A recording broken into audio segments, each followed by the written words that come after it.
Welcome, everyone. I'm excited to kick off today's presentation with a focus on an incredible story, The Army Wife, A Love Beyond Identity.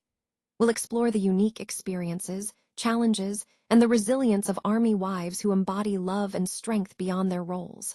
Over the next few minutes, I'll share insights and stories that highlight their extraordinary journeys. Let's get started. Nisha has been a trans woman since she was very young. She knew she was different from the age of 13, and that's when she started cross-dressing and dating both online and outside. When she tried to tell her parents, they didn't quite understand.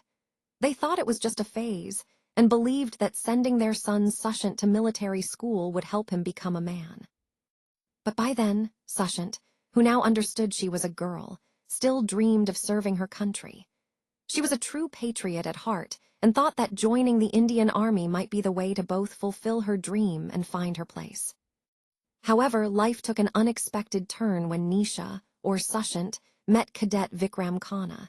He became her roommate, and eventually they developed a romantic connection. For more details about their story, you can refer to the first video. One day, the school dean caught Nisha and Vikram being intimate. That led to disciplinary action, and unfortunately, Nisha was rusticated because the Indian Army doesn't accept transgender individuals. This was devastating for her parents. They couldn't cope with her situation and decided to disown her.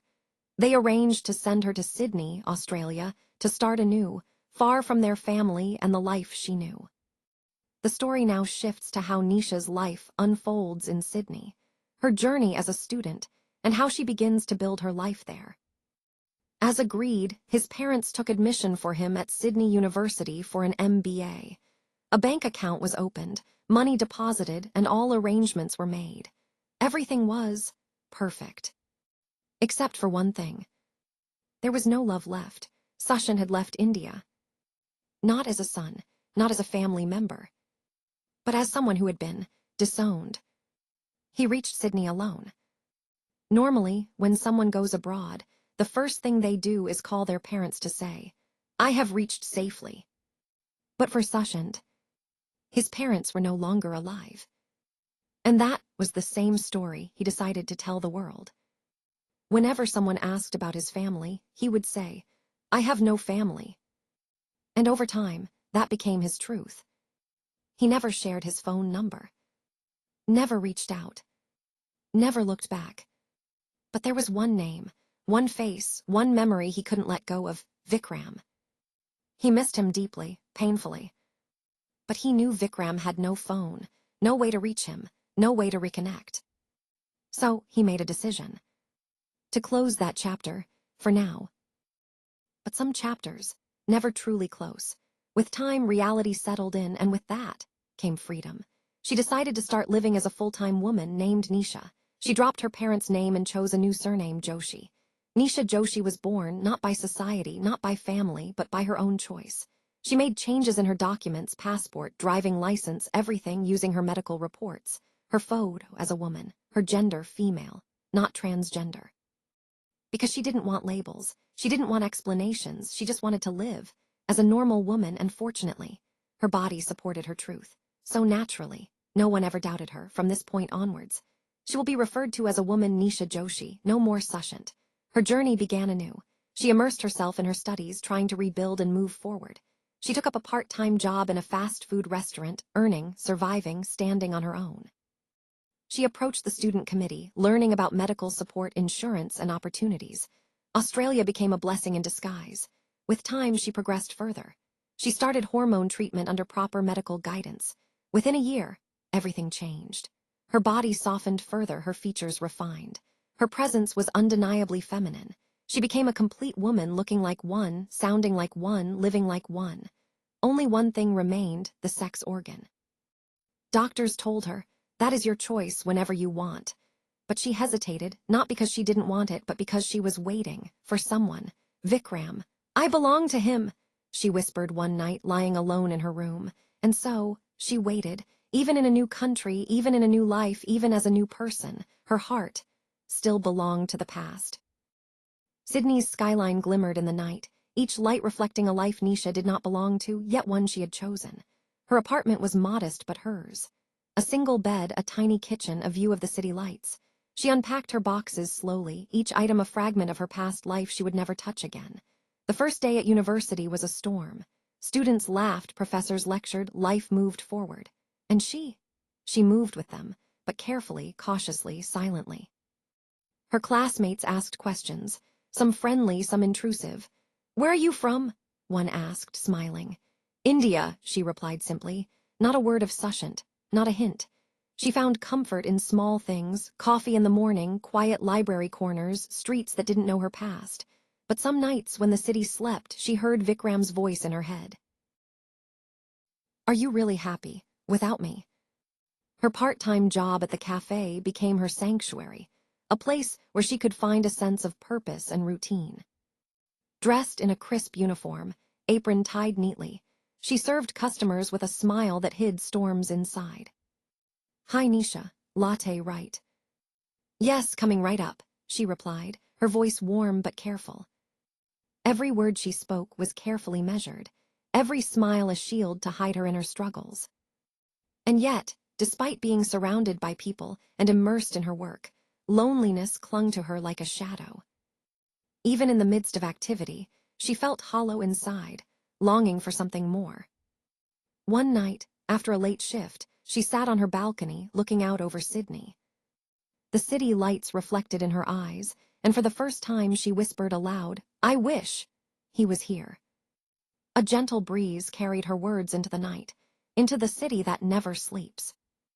And for a moment, she allowed herself to remember Vikram, the boy who made her heart race in ways she never thought possible. The boy she could not forget, and who seemed impossible to replace. This scene highlights how she finds solace in her routine, but also reveals her deep longing and emotional vulnerability, which ties into the overall theme of new beginnings amidst old shadows. University life became routine, didn't it? Lectures, assignments, part-time shifts, and endless nights of solitude. It was all starting to feel the same, like a cycle I couldn't break. But then, she met him. Liam. Tall, with an easy smile. That kind of man who doesn't intimidate, but definitely intrigues. He noticed Nisha, not just her looks, but her presence, her silence, her aura. I remember him approaching her one day, saying, "Hey, you're Nisha, right? I've seen you in the library." And she responded, "Yes," her voice soft, careful, cautious. They started talking, just a little at first, then more and more. Her walls, which she had built so high, began to crack slowly, cautiously. For the first time since leaving India, she found herself laughing without effort. But even in those moments of joy, she was haunted by Vikram. Every laugh, every warm touch, shadowed by a ghost she couldn't quite let go of. And then one evening, Liam leaned in closer, and I think that's where the shadows of desire really started to take hold. The way you look at the world, it's different, honest, beautiful. Nisha's heart froze at those words. Not because of him, but because they stirred memories of someone she once felt the same way about. She hesitated, struggling to find her words. I'm not ready," she admitted quietly. He didn't push her. Instead, he simply nodded, showing understanding. That moment marked the first time someone truly understood her need to escape, to be free. But even then, when she's alone in her room at night, memories creep in. Vikram's laugh, his touch, the way his eyes held hers when everything was against them. She curls up in bed, whispering softly into the dark. "I'm still yours, always." This scene highlights how vulnerability and understanding can create deep connections, even amidst complex emotions. And it ties into the broader theme of shadows of desire, how longing and past love influence our present selves. Months have passed, and Nisha has really grown into her new life. She's become confident, poised, and beautiful, almost like a woman who can command any room she walks into. But despite this transformation, the mirror still betrays her. There she stands, fully dressed for a presentation, hair perfectly styled, makeup flawlessly applied. And yet she sees him, Sushant, not completely erased from her mind, not entirely Nisha anymore. Her reflection whispers to her, telling her that she can't run from him, that she can't run from herself.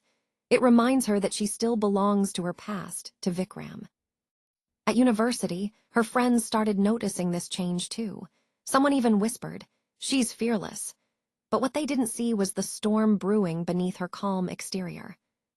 Liam reached out again, asking her out on a date. Deep down, she wanted to say yes. Her heart was telling her yes. But another voice, Vikram's voice, stopped her. Her solitude became a ritual, a way to cope with these conflicting feelings.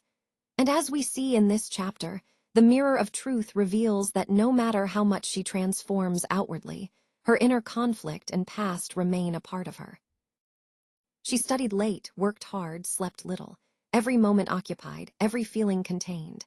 Until one night she walked past the harbor. Water glimmered like stars had fallen. She whispered into the wind, "Vikram, I'm alive, I'm still me, but I'm waiting, always waiting."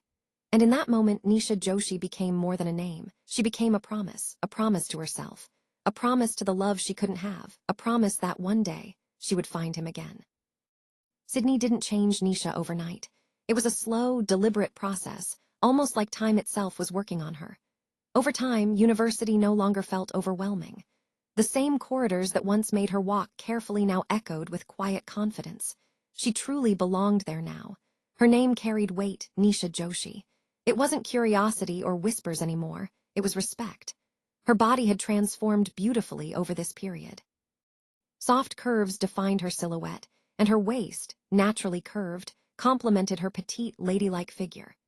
Things that never showed in men's clothes now flowed effortlessly in dresses. Her breasts had grown fuller, responding naturally to hormones. Her skin softened, and her movements became instinctively feminine. And her face, still the same oval shape with a soft jawline, full lips, long lashes, was a face that always whispered the truth she once tried to hide. This chapter, The Becoming, is really about that gradual transformation, inside and out, shaping her into who she truly was meant to be. Her neck remained smooth, without any sign of an Adam's apple, a subtle but powerful reminder of her journey.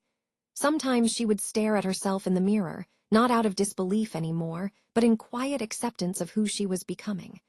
"I was always this," she whispered to herself once, a soft acknowledgement of her true self. But the feeling of completeness, that was a different battle altogether. One night, after a long shower, she stood completely bare in front of the mirror. No makeup, no clothes, no distractions, just facing the raw truth. Her fingers moved slowly from her collarbone, tracing her chest down to her waist, and then she stopped. That final step, the one she hadn't taken yet, was sex reassignment surgery. The doctors had told her clearly, "You're ready, Nisha. Medically, there's no issue now." She had nodded, smiled, and walked out, never looking back. But why? She asked herself softly, her reflection staring back. The answer came immediately, not confusion, not fear, but him. "I want to be yours," her voice trembled, completely for the first time. Her eyes welled up with emotion. "I don't want to give myself away," she thought, "not like this, not to anyone else." She took a deep breath and whispered, "I want to be your bride, your woman, untouched." That night, her decision became permanent. She would wait, not because she had to, but because she chose to. This moment marked her becoming, her true self emerging fully into the world. 2 years had passed, and finally the day we had all been waiting for arrived. It was convocation day, the graduation ceremony at Sydney University, and the entire campus was alive with celebration. Students in gowns, families cheering loudly, cameras flashing everywhere. This was a moment of pride, a moment of belonging. I stood among them, feeling both elegant and composed, complete in that moment. As my name echoed across the hall, "Nisha Joshi," I took my steps toward the stage. Every step was steady, every heartbeat felt loud in my chest. And then I saw them, my parents, standing in the crowd, watching me with hope in their eyes, but also a hint of regret in their silence. For a moment, everything seemed to pause. Memories flooded back, rejection, pain, the day they let me go. My chest tightened and my steps slowed down just for a second. Today is Chapter 17, the day of recognition. This moment is not just about graduation. It's about overcoming obstacles, about the journey that brought me here, and about the importance of resilience and perseverance in the face of adversity. 2 years passed, and finally the day arrived. The day of convocation, the graduation ceremony at Sydney University, was alive with celebration. I remember seeing students in their gowns, families cheering loudly, and cameras flashing everywhere. It was a moment of pride, a moment of belonging. I stood there among them, feeling the significance of the occasion. As my name echoed across the hall, Nisha Joshi, I took a deep breath and walked toward the stage. Every step I took was steady, every heartbeat felt loud in my chest. Then, suddenly, I saw them, my parents, standing in the crowd, watching me with hope in their eyes, but also a hint of regret in their silence. For a moment, everything seemed to freeze. Memories flooded back, rejection, pain, the day they let me go. My chest tightened, and my steps slowed just for a second. But I pushed through, knowing this was a new chapter, a recognition of all I had achieved. This moment wasn't just about graduation. It was about overcoming barriers and proving that resilience can lead to recognition. After that day, something inside me settled forever. Sydney was no longer just an escape. It had become my home. My life began to rise fast. I landed a corporate job right in the heart of Sydney CBD, and I started dressing the part, formal wear, elegant dresses, a sharp presence. I paid attention to every detail, stylish accessories, hairstyles, salons, everything a beautiful, young, elegant, and classy girl would do. I wasn't trying to prove anything anymore. I belonged. Recognition came quickly, not just because of my appearance, but because of my personality, my discipline, and my grace. People started noticing me. With that recognition, I bought a car, then a house, a beautiful 4-bedroom home in Sydney's western suburbs. I also made smart investments in real estate, both here in Australia and in India, in Pune, where I had come from and was now selling property. All of this life I built, it was done alone. My social circle grew, and I made friends, mostly women, my girl gang. They became my oxygen, my strength, my family away from family. We spent weekends together, took trips across Australia, laughing, exploring, living fully. We went to nightclubs, had dinners, drinks, beers, enjoyed Australia's beautiful beaches, truly experiencing the Aussie life. Life started to feel full, rich, and satisfying. Of course, men noticed me too. Who would? I was graceful, petite, striking. And that's how I built this life, on my own terms, with confidence, resilience, and a clear sense of belonging. So, what we're seeing here is a moment of quiet hesitation and inner strength. Nisha is approached at a cafe by a man who slides into her space before she even has a chance to refuse. She responds politely, giving just enough to keep things light. Their conversation is simple, but you can sense that spark. When he leans in and says there's something about her, and then softly asks if they could go out sometime. Her reaction is telling. She feels that shift from curiosity to interest, but she also recognizes her limits. She gently declines, saying she's not looking for anything right now. This is a key point, her choice to set boundaries. Later, at a dinner with friends, she's approached again, this time by a colleague teasing her about her distance. She responds with wit, showing she's comfortable in her own skin. But then there's that small touch.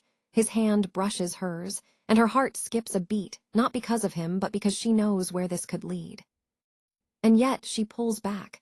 She excuses herself, needing air, needing space.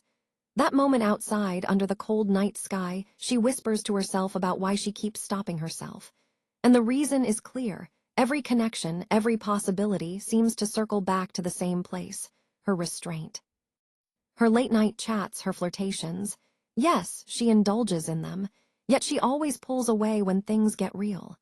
She fabricates excuses, creates barriers, because her reality is something she fiercely guards. She's committed to someone, Vikram, though not necessarily physically or legally, but emotionally and mentally. Her body waits, her heart remains sealed, and the final step, she leaves untouched. Her eyes close, and in that quiet moment she recognizes her power. Choosing restraint, choosing love even in absence, that's her strength. Despite her travels across Australia, Europe, Asia, and her active social life, she's missing something vital: connection, intimacy, love. But she's resolute in her stand, even if it leaves her feeling helpless at times. This chapter is about the life she's built, on her terms, with her boundaries.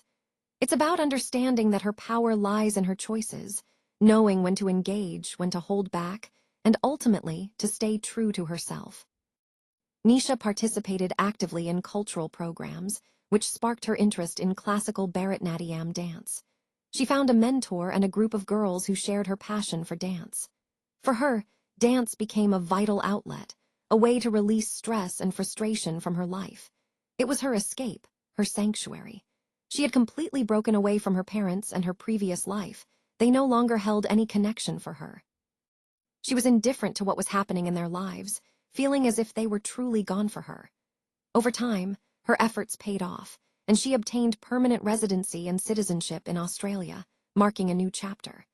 She also began investing her money, both in real estate in Australia and in her home country, India. This was part of building a life that was truly her own, full of new opportunities and independence.